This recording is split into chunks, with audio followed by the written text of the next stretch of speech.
Olá para você que nos acompanha pelo Notícias Agrícolas, eu sou Virgínia Alves, nós continuamos aqui no Seminário Internacional em Santos e agora a gente vai falar de produção, de colheita, porque tem algumas áreas que o trabalho ainda está com ritmo lento e esse é o cenário do Cerrado Mineiro. Eu estou aqui com o Simão que fala com a gente em nome da Expocacer. Começou, mas ainda não engrenou, é isso, Simão? Exatamente. A safra começou, a colheita começou, parou um pouquinho, volta. Esse período é assim, o pessoal começa a colher, vê um percentual de verde, alguns param, outros continuam. Mas eu diria que o Cerrado não está ali nos 5% ainda de colheita. E uma característica, né? O Cerrado, a lavoura vai amadurecendo, o fruto vai amadurecendo, correndo uma região, né? Ou seja, Araguari, uma região que amadurece mais cedo, Patrocínio um pouco depois, aí vem Campos Altos que amadurece lá para colheita em junho. Então por isso o Cerrado eu brinco muito qual pedaço do Cerrado. Mas no geral uma colheita iniciando. Os primeiros cafés aparecem cafés miúdos, que a gente, aliás, muito miúdo, mas ainda eu diria que é cedo para você dizer que esse é o padrão de safra. Que há uma afetação, talvez quantitativa ou até de tamanhos de grãos, sim, a gente percebe que pode haver sim, por questões de clima de alta temperatura que nós tivemos em novembro, né? O Cerrado normalmente 33 graus, já estamos assim no máximo do calor. Em novembro chegamos a 38. Então, é lógico, nós sentimos a cafeicultura, o café sente. Então há uma expectativa de uma safra mais miúda. Mas esses primeiros cafés não podem ser trabalhados como indicativos da safra total, né? Nós temos que esperar um pouco mais, pelo menos aí uns 20% de colheita e mais regionalizada. Mas de forma geral, qualidade, a gente espera que seja uma qualidade boa. E o Cerrado deve colher uma safra próxima ao que colheu o ano passado, talvez um pouco menos do que foi o ano passado, que foi uma surpresa positiva a safra do ano passado. Mas eu diria que é uma safra razoável, o que dependerá, obviamente, do que nós chamamos na linguagem coloquial do café de renda, né, da renda do café, ou seja, o peso específico do grão. Uma seca, ela afeta não só tamanho de grão, ela pode afetar o peso específico. O grão mantém o tamanho, mas não o mesmo peso. Aí você precisa de mais cafés. Então isso pode representar uma ligeira quebra quantitativa. E qualidade está bem, né? Por hora a qualidade está boa. Simão, a gente está percebendo todo mundo, o setor muito nervoso para entender justamente essa questão de peneira. Enfim, falando em Cerrado Mineiro, né? Daqui quanto tempo que a gente consegue ter uma conversa para você falar, Virgínia, está acontecendo isso? Ou de fato o quadro mudou? Eu diria que o Cerrado ele entra em plena colheita no mês de junho. Muitas regiões mais altas, elas começam a colheita no início, no primeiro decêndio do mês de junho. Então eu diria que uma época para termos uma ideia mais clara seria a primeira quinzena de junho, a virada da primeira quinzena, porque aí o Cerrado todo está em plena colheita. E aí seria um bom momento para dizermos, olha, a tendência da safra é essa, a característica da peneira é essa.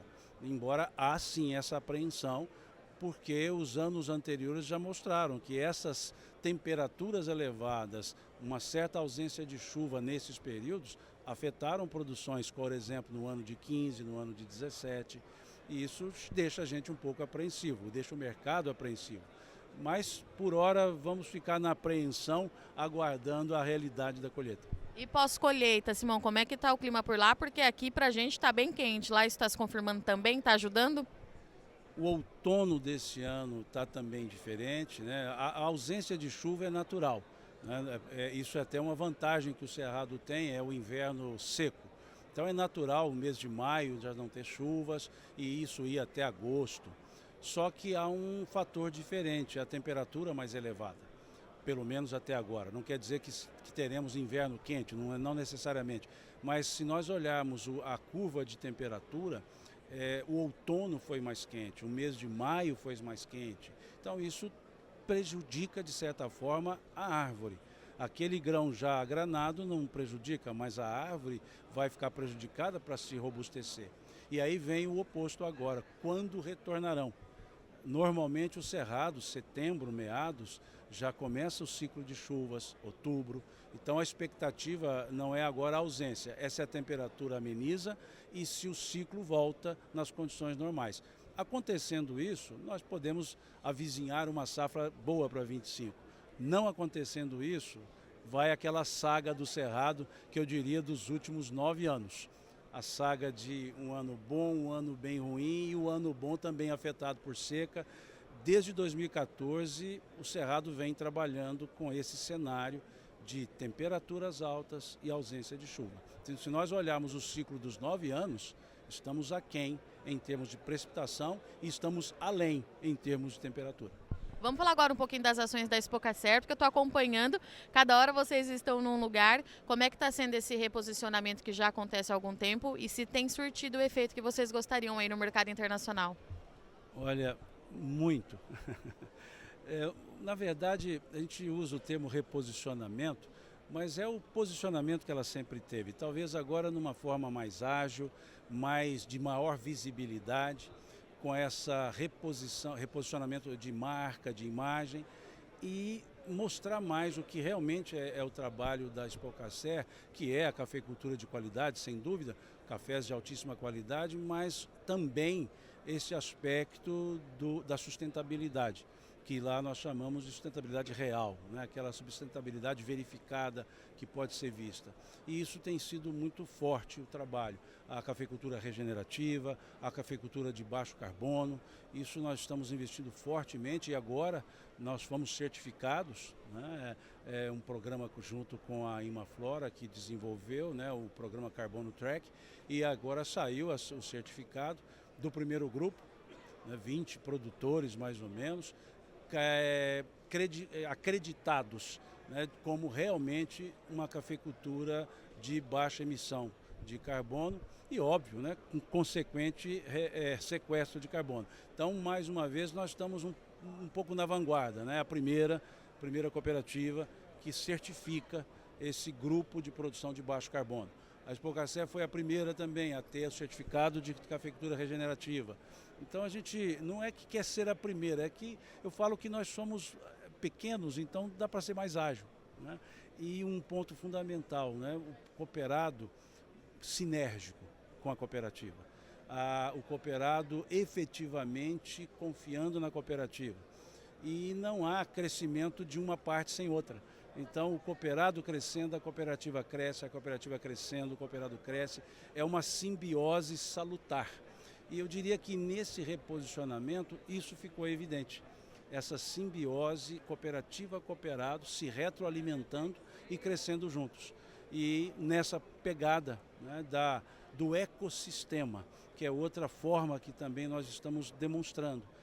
Muito se fala em meio ambiente como se fosse pessoas aqui e meio ambiente lá. E, na verdade, é tudo um ecossistema. Nós somos o meio ambiente, a pessoa faz parte, a vegetação faz parte. Então, reino animal, reino vegetal, isso é meio ambiente. Sociedade é meio ambiente, relações sociais é meio ambiente. Então, a relação socioambiental é que nós estamos colocando em evidência. Não que não se tivessem boas relações, não é isso, mas colocá-la em evidência. Então, nós dizemos, nesse momento, a sustentabilidade real, a transparência radical, ou seja, desde a raiz, e o impacto verificável. Então são as 3 palavras, as 3 expressões que norteiam o nosso trabalho. Não adianta dizer-se sustentável se não pode ser verificada. Não adianta dizer que se causa impacto sem mensurá-lo. E não tem como ser transparente se não for completamente transparente. E essa é a ideia que a gente coloca agora, esses 3 pilares nesse reposicionamento. Muito bom. Obrigada, Simão. E para você que nos acompanha no Notícias Agrícolas, não sai daí que já já a gente está de volta.